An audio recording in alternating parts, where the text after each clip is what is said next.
Kasi Sabado nga pala bukas sa ilang pasok sa Kwan ko yun sa audit.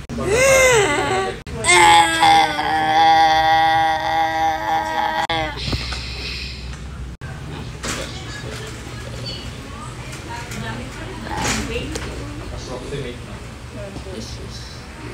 Kaya natin glasses pala ako. So, napabawasan yung doubt natin. Tama ba?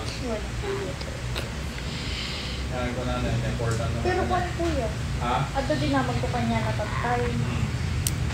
So, ang tinanong ko is parang tinanong ko sa doon sa isang post na paano niya na-clear doon sa March audit na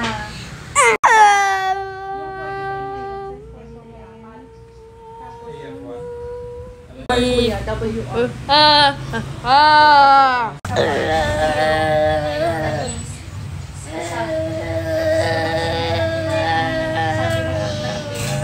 mo na i-screen ng March kasi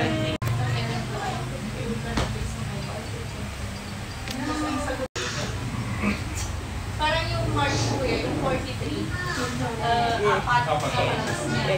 Kasi sabi niya, nag-raise na lang kayo barcode. May makita ko yung apat.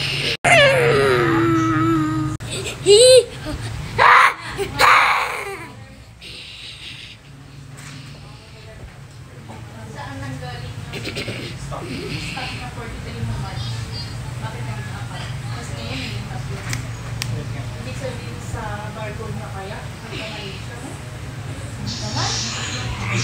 Naman?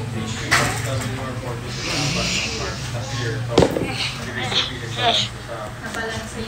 So, right after pero awan tin sales nga naging transaction. Hinanap nyo. Hinanap nyo. Sa Vicino wala. Wala nung markuhan yung quantity. And then yung audit is July, naging dalawa. Tama? Nadagdagan ng isa. Yung 42 kuya? 42. Isa lang po yun. O, nadagdagan ng isa.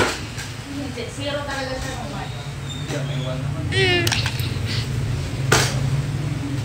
Ito, HQ Pons WR42, may one siya. Sa March audit. May one siya. Tapos nadagdagan ng isa kaya naging search mo yung March audit.